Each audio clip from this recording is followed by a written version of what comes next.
Um, I am recording this, so we will get this sent out to everyone. It'll go on our YouTube channel. My name's Elena Capasso. I will be in the background here doing all the tech stuff, and I'm really excited for today's presentation. I have on here my coworker Chelsea, who will be introducing John for us and a little bit about herself as well. So go ahead and take it over. Yes, thank you so much. Thank you everyone for joining. My name is Chelsea Brem. I'm the regional director for Northern Rhode Island with the Small Business Development Center. And I have the pleasure of introducing John DiJulius to you. He is an authority figure in world-class customer and employee experience. He's written numerous books that you can see here, as well as worked with very notable major companies and corporations. I have personal experience with John because I was extremely inspired by a talk that he delivered to Entrepreneurs Organization on the customer service revolution. And we were so inspired that my former business, we hired him and his team within the portfolio of our companies to develop a customer service vision statement, pillars, and interaction never is and always, and that transformed our business internally and externally with our culture within, our relationship with vendors and suppliers, as well as our relationship with our customers. And I was so inspired by the work, I actually went on to join him and his team in Cleveland to become a certified customer experience specialist, which was an in-depth training on exactly this and how it can really truly transform your business and drive business outcomes. So thank you very much, John. It's a pleasure to have you with us, and I'm inspired by you personally and professionally, but personally because I know this is something that you live and breathe and even integrate into how you raise your children and your family. And you just are a living embodiment of this above and beyond writing all these amazing books. So thank you very much to have you here, and we appreciate your time.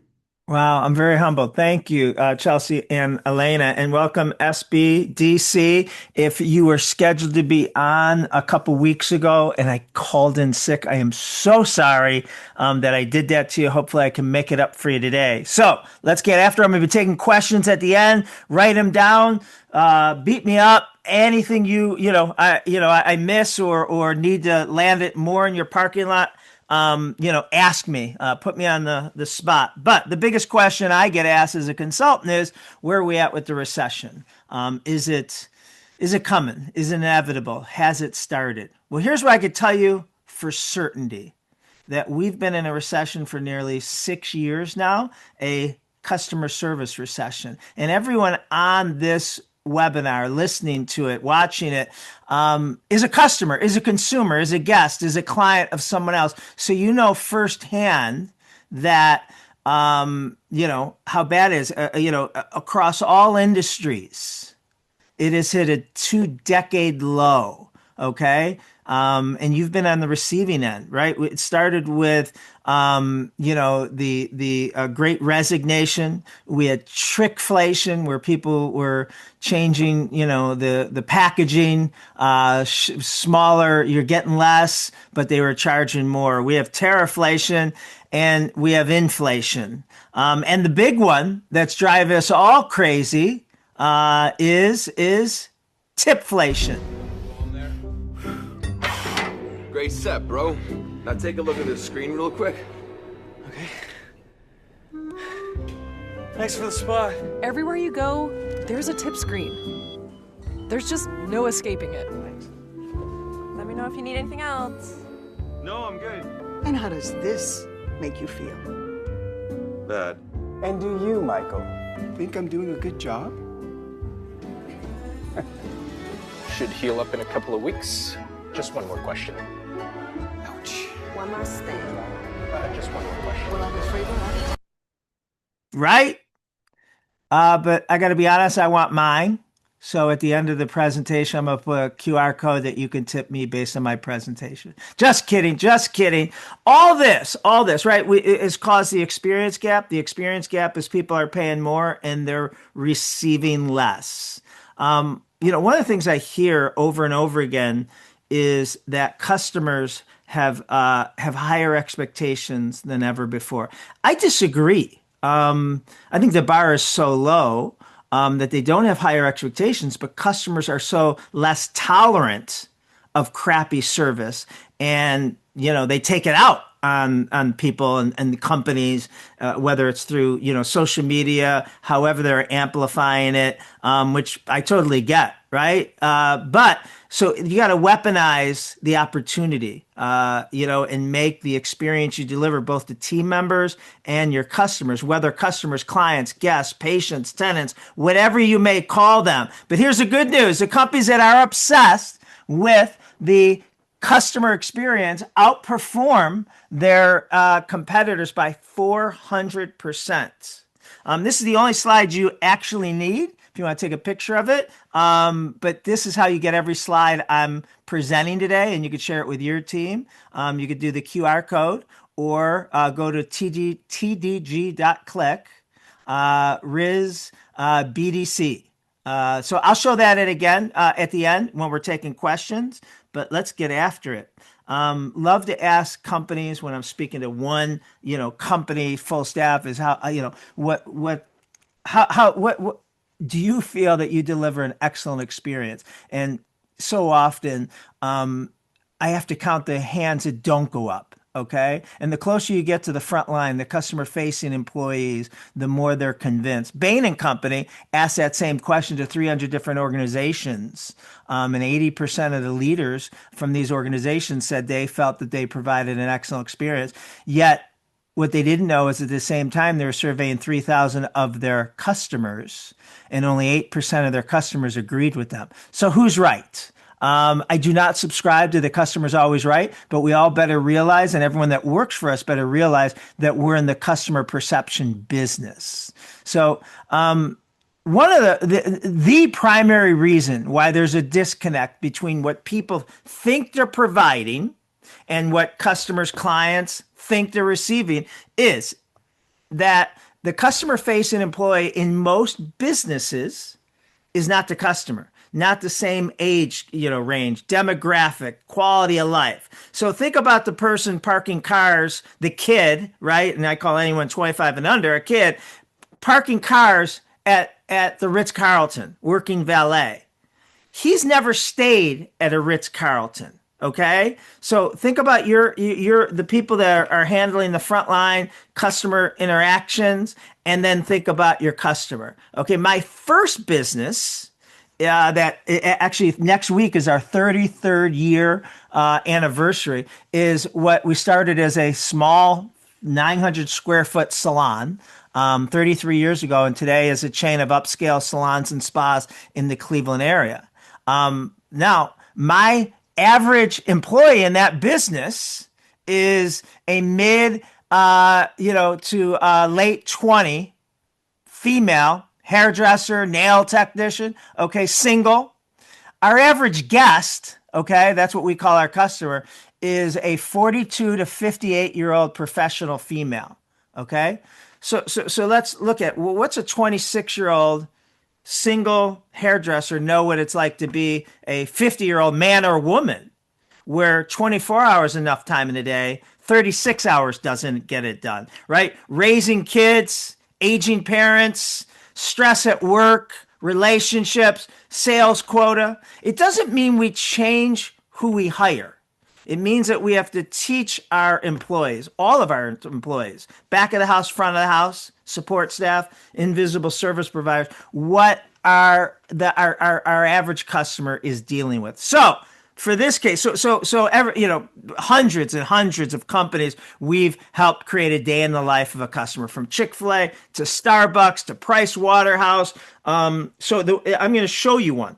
And this is John Robert Spa, my first business. So pretend you are starting to work at my salon, and you might be answering phones. You might check guests in, check them out. You might be providing a service. Okay. This is who you may be coming in contact with today, and this might be what they have going on in their life.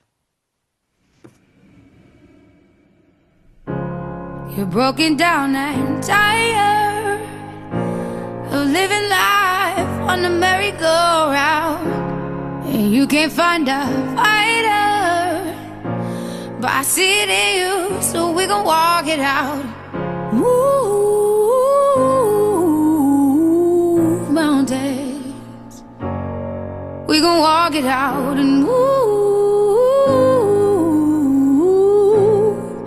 mountains.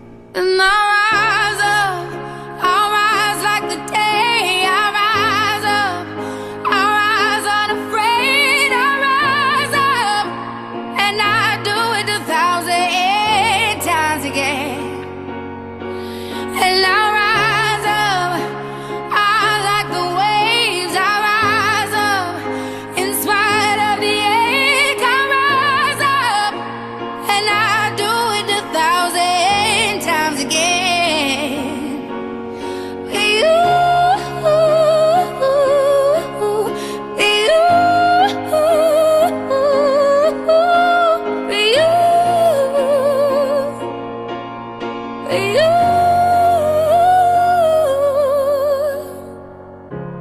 the silence isn't quiet, and it feels like it's getting hard to breathe. And I know you feel like dying, but I promise we would take the world to its feet. Move mountains, bring it to its feet. Move mountains, and I'll rise up, I'll rise like the day. I'll rise up, I'll rise unafraid. I'll rise up, and I'll do it 1,000 times again.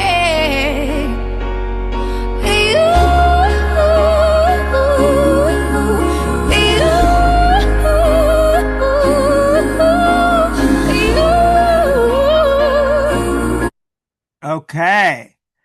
Anybody need a virtual hug there? So a day in the life is supposed to take you on kind of an emotional roller coaster, right? Not everyone's having a great day. Not everyone's having a horrible day, right? Those might be the outliers. Most people are just, they're dealing with stress and chaos and dealing with other businesses that don't treat them as well as we want to. So whether you create a video like that, what you should do is the next time you have your employees all together, ask them if they know what a day in the life of their client customer is like, and why it's so important, right, to be present in the moment, and how important our professional expertise is to the success of their day. So the first thing is create a day in the life of your customer and share that with your employees. Second thing is world-class companies have a customer experience action statement. This is something that Chelsea's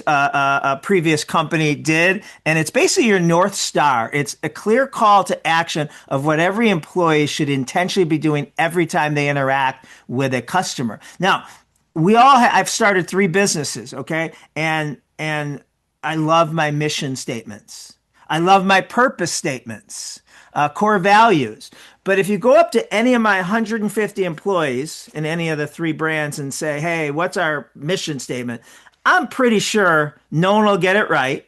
They will say, it and combine half of that's our mission, core value, purpose. And I'm okay with that, okay? Because a mission and a purpose are not actionable. Okay, love mine. Right? Change the world by creating a customer service revolution is the DiJulius Group's purpose statement. Okay, love that. But that's not actionable. That's not something we could do right now in this interaction. If Chelsea or Elena, emails for handouts or a call, or, we can't change the world by creating a customer service revolution on that interaction. But your customer experience action statement is something that you should be able to do every time, whether it's a 3-minute phone call or an hour-and-a-half meeting or going on site to provide, services, whatever that may be. So we help Starbucks create theirs. And for over a decade, from 2010 till the pandemic, it was on the inside of every green apron of every Starbucks in every city in every country, in every language. Why is it on the inside? Because it's not for customers to see. You only advertise your customer experience action statement to your employees, right? So theirs was to make every moment right. And then the how. If you remember the day in the life of a John Roberts guest that I just showed you, it ended with our guest experience action statement: to be the best part in our guest day. How? And there's always 3 pillars. All right. The first pillar has to do with your professional expertise. Okay. The second pillar, the middle pillar, has to do with how we make you feel, that you're a human being. You're not next. You're not my 5:30. You're not my 8th appointment of the day or my second last one until I could be off. Okay. And then the third pillar has to do with the above and beyond component, how we can look for opportunities. So, John Roberts Spa, know more, love more, give more. Those match the 3 pillars. And I promised that I was going to share a painting story, because I just had my house painted in the month of December. So I called my handyman, who is his name is Brian Hooper. He's unbelievable. I've used him for 40 years. He doesn't work for me, right? But I don't change a light bulb, right? He does everything for me. My home, to all my salons, to any property and business I have. And so I called him and I told him I needed my house painted, and he says I got a great guy, and it's not his guy. It's a totally different business. But I trust Hooper so much that the guy gave me a quote, and I didn't take it out to market and see if I could beat it, right? A lot of times the cheaper you go, the more it costs you, right? And so I hired this guy, and guy did great paint, right? Great, and that's a myth that people think outcomes, results create customer loyalty. I'm pretty sure any painter I would have hired. Now, remember, I wouldn't have hired any painter in the world, right? I would do my homework, get good recommendations, and hire the top 2% of painters in Cleveland, Ohio. Okay? I'm pretty sure any painter I would have hired, my house would have looked great. Okay? The outcome isn't, where you get customer loyalty. It's the micro moments. Okay? And the micro moments is every day when him and his crew left at 5, you couldn't tell they were there. The place was spotless. Their equipment was put away, vacuumed, everything. And maybe that's table stake, but that was impressive. But they did a couple other things multiple times. He walked out one day. He was doing my master bedroom, and he noticed one of my, pillars on the bed had a chip in the wood. Okay, it's been like that for 10 years, right? I don't want to buy a new bed because there's a broken chip on it. But he says, hey, do you want me to, I didn't know this was possible. He goes, do you want me to change that front left pillar, move it in the back, and face the chip towards the back? I'm like, sure, I didn't know that was possible, right? Loved it. Didn't charge me for it. I had just had shoulder surgery, got my right shoulder replaced, and now it's like a week, 10 days after the holidays, and my Christmas tree's still up. I was able to take the ornaments down and the lights, but I couldn't take the tree down. So I was waiting for, my sons to come home and take the tree down because of my shoulder. And he asked me why my tree was still up. I said, explained him the story. He says, where's the box, the bag? He gets on a ladder, takes the tree down, it maybe takes him 15, 20 minutes. No charge, right? But now I'm telling all my neighbors, I'm telling anyone that needs a painter, you got to use this guy, this company, right? Because the above and beyond, the low-hanging fruit that he did, exceeded my expectations. All right, Howard Schultz, former CEO, chairman of Starbucks. I love this quote. We are at our best when we are creating enduring relationships and personal connections, when we are fully engaged, we connect with, laugh with, and uplift the lives of customers, even if it's just for a few moments. It's about the human connection. And that's never been more true than it is today, because the human connection is so much rarer and so much more fragile that when we have it, our employees better be present and fully engaged. The enemy of a brand's customer experience reputation is inconsistency, what I like to call employee roulette. Employee roulette is when the level of experience your clients receive is dependent on which employee they encounter, right? You have nothing if, who'd you deal with today? I dealt with Chelsea. Oh, good experience. Yeah, great experience. No, maybe, I dealt with Tom, and you're like, oh, and you're holding your breath because Tom's new, or Tom might be having a bad day. That's employee roulette. Okay. And just because an employee is new is no excuse for less than experience, unless you're going to give your customers discounts, which you don't want to do. You got to make sure your new employees are up to speed and they give the same level of experience that your best employees do. So, one of the things is the customer bill of rights, what we call nevers and always. And Chelsea mentioned this. This is a lot of people's favorite. It's simple. It's common sense.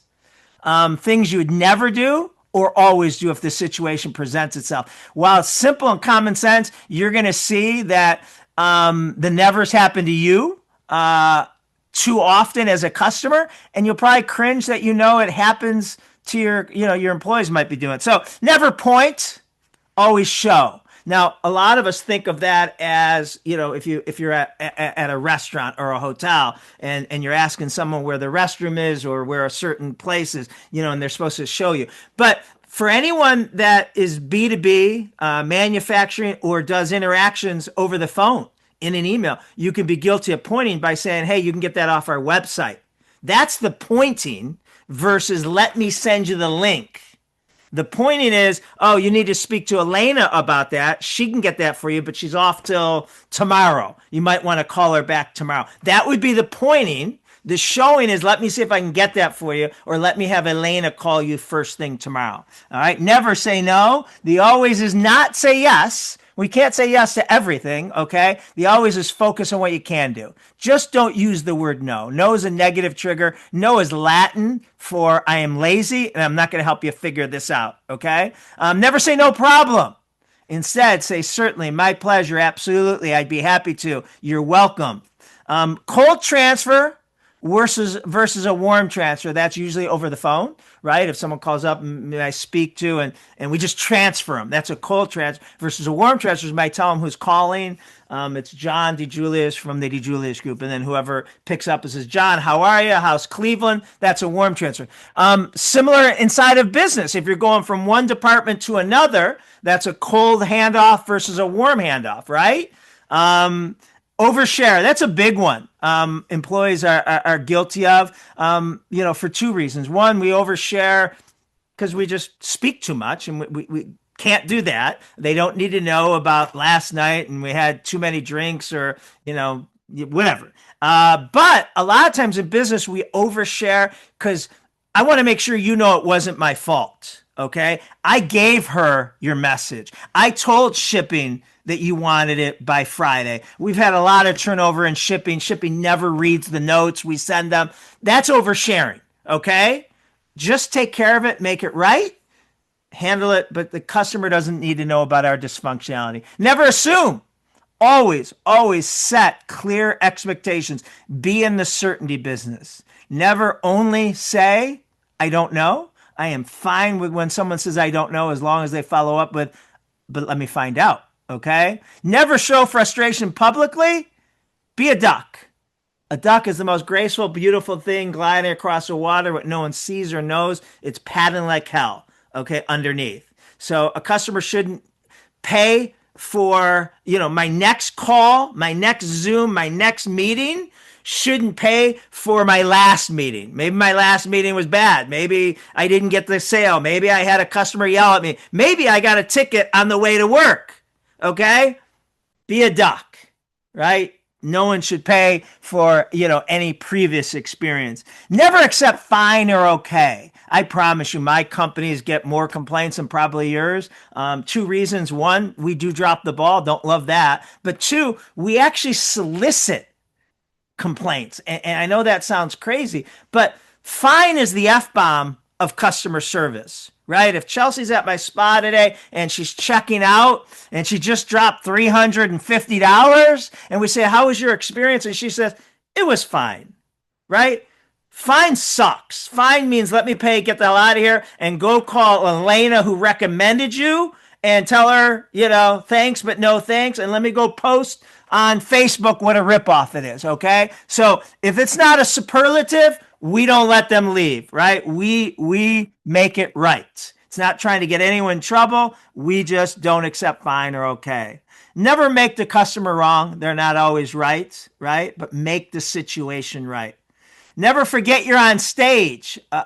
Be Snow White. I'll tell you a quick story. In the 90s, I studied at the Disney Institute, and I got to go underground and behind the scenes of like Magic Kingdom, where I saw cast members punch out and punch in. And I saw Snow White on break in a parking lot smoking a cigarette, complaining about her boyfriend. Okay. Now, 15 minutes later, she goes back inside, freshens herself up, punches back in, goes up these stairs, through these bushes, and she reappears on Magic Kingdom ground, and 15 little 5, 6, and 7-year-olds come charging at her.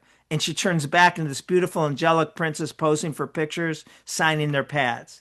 Downstairs, on break, in the parking lot, she was Susie Smith, that was about 22, that had a jerk for a boyfriend or a dwarf or whatever he was. But my 6-year-old was there to see Snow White. That's exactly what she gave him. So you got to teach your employees, right? Sometimes employees think they're on stage when they're literally interacting with a customer, right? So if a client comes in today and, they have to take a seat till, someone comes out to deal with them, you're still on stage. If I can see or hear, or let's go to the companies that come to houses, okay? The painters and the lead inspectors and all that. When they're in the driveway, when they're downstairs, when they're upstairs, and they could be seen or heard, they're still on stage. So we got to make sure they know what on stage and off stage is. Never criticize team members, competitors, or make excuses. Own it, even if it's not your fault. And some of my favorite, I call them reoccurring non-negotiable standards that should happen every time you interact, is always introduce yourself by name. Use the customer's name 2 or more times. If it's on site at your property, we say beat the greet.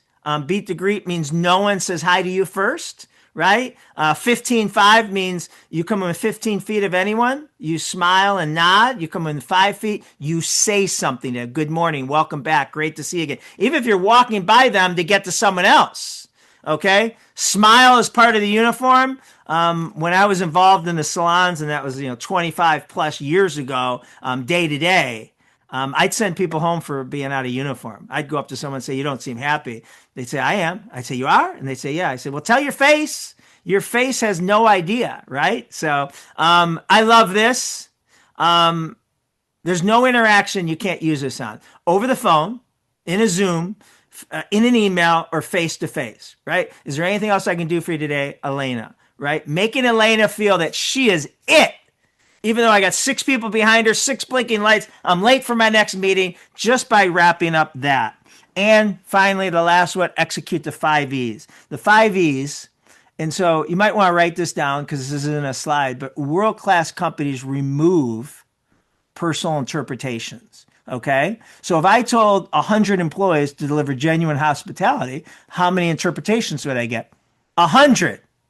Here's my definition of what genuine hospitality is. The 5 E's. The 5 E's take less than 5 seconds to execute. The first 3 take 1 second simultaneously. Eye contact, enthusiastic greet, ear to ear smile, right? Eye contact, enthusiastic greet, ear to ear smile. Chelsea just did it. Okay, then engage means it's about them, not me, and educate. And every time a customer speaks to someone on your team, they should leave that interaction saying there's no one smarter at their job than them. Eye contact, enthusiastic greet, ear to ear smile, engage and educate. Now, if this is over the phone or an email, 4 of them still work, right? Eye contact might not be, but the other 4 work. So you want a short list of nevers and always. I gave you way too many, but they're great. They're powerful. And the last thing I want to share with you, and then I'll take questions, is something that's really important today. Today's illiterate are those who have an inability to make a meaningful connection with others. Now, this is not just a generational thing.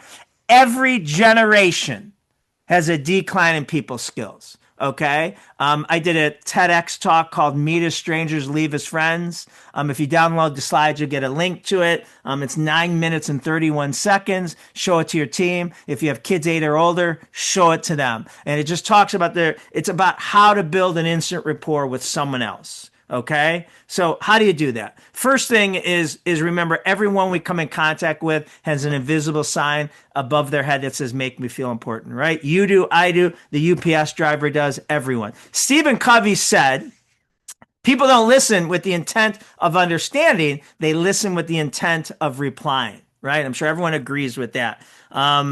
Scientists studied the human brain and they found that it takes a human brain a minimum of 0.6 seconds to formulate a response to something said to it. Then they studied hundreds, thousands of conversations and found the average gap between people talking was 0.2 seconds. So how can we be responding in one third the time our brain will allow us? Well, I have my answer ready minutes ago. I'm just waiting for the other person to come up for air so I can hijack the conversation and get it back on me. Right? So what should we do when we talk to others? You shut your mouth when you're talking to me. Oh. There is a difference between listening and waiting for your turn to speak. And the greatest gift we can give anyone, personally or professionally, is the gift of our attention. And that's hard today. So here's the thing. We're all genetically coded to be preoccupied with what's going on in our world. Right? And if you ask me, hey, John, how are you? I might tell you. I might be like, oh, my God, my flight last night was delayed. And, the weather in Cleveland is so cold. And I think my number one consultant is looking for a new job. And, you're not going to build a rapport when you keep it on you. So the best way to demonstrate and to focus on building a rapport with someone else, making it about them, is any length of conversation you focus on collecting 2 or more things of the other person's Ford, okay? If you learn 2 or more things of the other person's Ford, you not only built a relationship, you now own the relationship, because to each and every one of us, our own Ford is what we geek out about, right? It's what we get excited, right? F, family. Are they married? Do they have kids? How old are their kids? What activities, grades, sports are their kids into? O, occupation. What do they do? What's their title? How long have they been doing? What's their company name? R is a lot of people's favorite hot button is recreation, right? What we choose to do with our free time, vacations, holidays. You might be a sports enthusiast. You might run, triathlons. You might do pickleball, whatever it is. And then finally, D, dreams. What's on their bucket list? And you're really a partner they can't live without if you get to know that. So we've never come across a CRM system that you can't customize and add Ford to. And we even have pads that we listen, and next to our thing, just to remind us to be, if you hear a dog barking, that's part of the family, right? People's dogs are part of their family. If I hear a dog barking in the background, I'm going to say, what kind of dog is that? And I'm going to know the name of that dog and the breed. And I'm going to, people are passionate about that. Okay. But at the end of the day, this is what you want you and your employees to be able to say to someone when they ask how work was. David Smith. Nancy Andrews. Yep. What are you up to these days? I'm married. I've got 2 great kids. You want to see their pictures? Yes. Wow. How about you? Married, no kids yet. Work for Southern Community Bank. Bunch of great customers. Want to see their pictures? Sure. This is Alice. She owns a shoe store. This is Kevin. He's saving to buy a house. Love that. Okay. There is how you can get the slides and videos, even the day in the life of the John Roberts Spa and the TEDx talk. And I'll leave that up for a few seconds while I throw it back to Elena and Chelsea to take any questions you have. Thank you so much.